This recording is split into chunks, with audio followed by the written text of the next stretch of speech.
নমস্কাৰ জনাইছোঁ বন্ধু বান্ধৱীসকল অন্য বিশেষ এটি ভিডিঅ'লৈ স্বাগতম জনাইছোঁ। আপোনালোকে যদি মোৰ ফেচবুক পেজখন প্ৰথমবাৰৰ বাবে চাইছে তেনেহ'লে ফ'ল' কৰি ল'বলৈ নেপাহৰিব।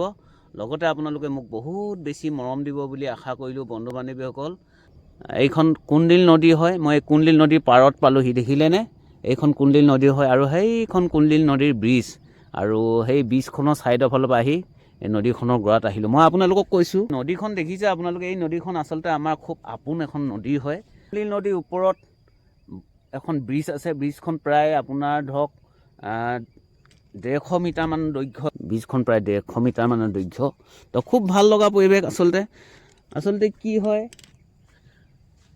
যিসকলে নদীৰ কথা ভাবে বা নদীখনৰ পাৰৰ কথা ভাবে, পানীবোৰ থকা সময়ত কেনেকুৱা হয়, নদীখনৰ বিষয়ে যিসকলে নদীৰ বিষয়ে জানে সেইখিনি কথাকে মই আপোনালোকৰ আগত অকণমান কৈছোঁ যে নদীখনত কেনেকুৱা ডাঙৰ ডাঙৰ গছ গছনি উটি আহে। পানীখিনি মই দেখুৱাবলৈ চেষ্টা কৰিছোঁ, দেখিলে এয়া। তো এইটো গছৰ মই এনেকৈ ষ্টেণ্ড হৈ আছে, খুব ভাল লগা পৰিৱেশ আচলতে।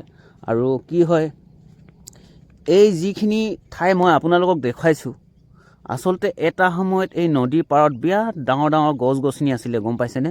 তো ইতিমধ্যে কি হ'ল, নদী চাপৰি হ'ল, চাপৰি হোৱাৰ পিছত গোটেইবোৰ বালি হ'ল, বালি হোৱাৰ পিছত এয়া ঝাও বন কিবা কিবি গছ গছনিহে গজি আছে। ইতিমধ্যে নদীৰ গৰাবোৰ দেখিছে, মই আপোনালোকক দেখুৱাইছোঁ, চাওক এয়া। এতিয়া নদীৰ গৰা আৰু নদীৰ মাজত বৰ পাৰ্থক্য নাই। আগতে কি আছিলে গম পাইছেনে? আগতে একদম ওখ ওখ গৰা, নদীখন খুব তলত থাকে, পানীবোৰ মানে একদম তলত থাকে। আমি নদী পাৰলৈ গৈ পিনে এনেকৈহে চাওঁ, খুব ভয় ভয়কৈ ক'ৰবাত লাঠি এডালত বা গছৰ ডালত এনেকৈ ধৰি এনেকৈ চাওঁ। তাৰমানে পানীবোৰ বহুত তলত আছিলে। আজিকালি কি হ'ল, নদীখন বাম হৈ যোৱাৰ কাৰণে আজিকালি বানপানী অকণমান বেছিকৈ হয়। পানীবোৰ লেভেলটো যিহেতু বহুত ওপৰত উঠি অহাৰ কাৰণে বানপানী বেছিকৈ হয়। আমাৰ মানুহবোৰক মানে আমাৰ বিশেষকৈ কৃষক চামক নদীখন আৰু গৰাটো চাওক, প্ৰায় পানীত লাগি আছে। দেখিলে, মই এইফালেও দেখুৱাইছোঁ আপোনালোকক, প্ৰায় পানীত লাগিয়ে গৈছে। কিন্তু যেতিয়া নদীবোৰ খুব গভীৰ হৈ থাকে, গভীৰ হৈ থাকিলে আচলতে বানপানী সমস্যা তেনেকুৱা ধৰণৰ সমস্যা দেখা নিদিয়ে। নদী পাৰত এটা খুব ভাল লগা, এইবিলাক দেখিলেনে, এইবিলাক ঝাও বন হয়। কি হয়, নদীৰ পাৰত যদি গছ গছনি থাকে, নদীৰ গৰাবোৰ খুব শকত হৈ থাকে। মানে এই গছজোপাৰ যিখিনি শিপা থাকে, শিপাবোৰে মাটিবোৰ খুব ধুনীয়াকৈ কামুৰি ধৰে। কামুৰি ধৰাৰ লগে লগে বন চন গজি তাৰমানে ইয়াত গৰা খহনীয়াটো অকণমান ৰোধ হয়, গম পাইছেনে? কিন্তু কি হ'ল, আজিকালি অকণমান এনেকুৱা গছজোপা অকণমান যদি শকত হয় নহয়, কিছুমান মানুহে খৰি ব্যৱহাৰ কৰিবৰ কাৰণে কাটি কাটি লৈ যায়। আৰু সেই কাটি লৈ যোৱাৰ কাৰণে কি হ'ল, মূৰাটো থাকিব, মূৰাটোৱেতো যি নাথাকে ন, মৰি যায়। তলত থকা শিপাখিনিও দুৰ্বল হৈ যায়। কাটিব নালাগে, গম পাইছেনে? এতিয়া এই গছজোপালৈ চাওক, ইমান ধুনীয়া লাগে বাৰু, ঝাও বন গছ, দেখিলেনে?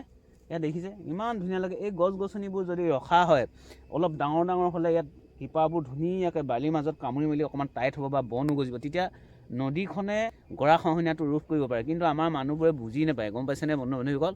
মই বন্ধু বান্ধৱীসকলক আচলতে মই মেছেজ কৰিছোঁ সকলোকে, আপোনালোকে নদীৰ পাৰৰ গছ গছনি কেতিয়াও নাকাটিব। আৰু গছ গছনি আমি যদি সংৰক্ষণ কৰোঁ, নদীৰ পাৰটো সদায় একেটা অৱস্থাতে থাকিব। নদীয়ে কেতিয়াও গৰাখহনীয়া বৰ বেছিকৈ কৰিব নোৱাৰে, অলপ হ'লেও ধৰক বহুত ৰক্ষা পৰে। আজিকালি কি হৈছে, আমাৰ মানুহবিলাকে গছ গছনি কাটি মেলি ধ্বংস কৰি দিছে। সেইটো কাৰণে নদীয়েও নিজৰ ৰূপ ধাৰণ কৰিবলৈ বাধ্য হয়। মই আচলতে মোৰ ইউটিউব চেনেলটোৰ যোগেদি, মোৰ ফেচবুক ভিডিঅ'টিৰ যোগেদি মই আপোনালোকক আচলতে মেছেজ কৰিছোঁ, আপোনালোকে গছ গছনি কটাটো একেবাৰে বন্ধ কৰক।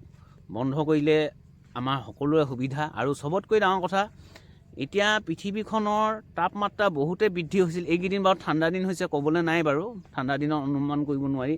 যেতিয়া পৃথিৱীখনৰ তাপমাত্ৰা বহুত বেছি বৃদ্ধি হোৱাৰ মেইন মূলতে হৈ গ'ল আমাৰ মানুহবোৰে গছ গছনি যেতিয়া কাটি পেলাইছিলে নহয়। এই গছজোপালৈ চাওকচোন, ডাঙৰ ডাঙৰ গছ গছনিবোৰ থাকে, তেনেহ'লে কিমান ভাল হ'ব বাৰু, আমাৰ পৃথিৱীখন কেনেকুৱা সেউজীয়া হৈ উঠিব।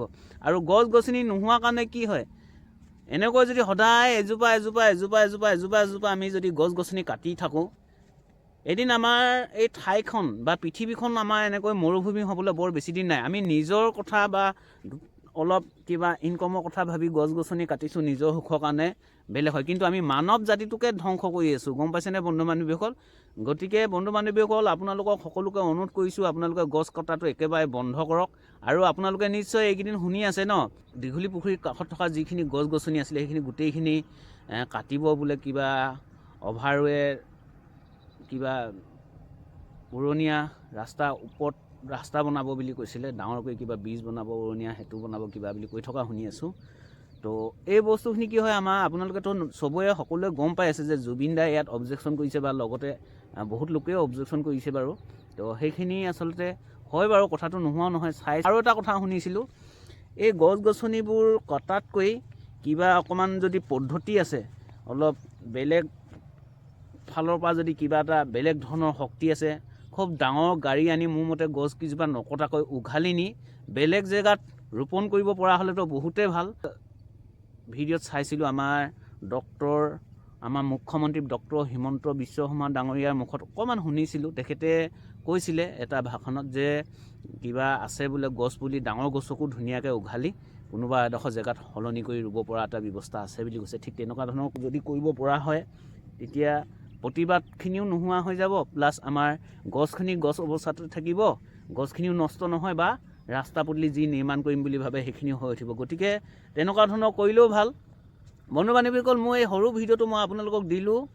আপোনালোকে যদি মোৰ ভিডিঅ'টো আপোনালোকে চাই যদি ভাল পায়, লাইক কৰিব, কমেণ্ট কৰিব, শ্বেয়াৰ কৰিব। যদিহে আপোনালোকে মোৰ এই সৰু ভিডিঅ'টো ফেচবুক পেজত চাই পেজখন ফ'ল' কৰি দিব, আৰু যদিহে আপোনালোকে মোৰ এই সৰু ভিডিঅ'টো ইউটিউব চেনেলত চাই মোৰ চেনেলটো ছাবস্ক্ৰাইব কৰি দিবলৈ নেপাহৰিব। ধন্যবাদ।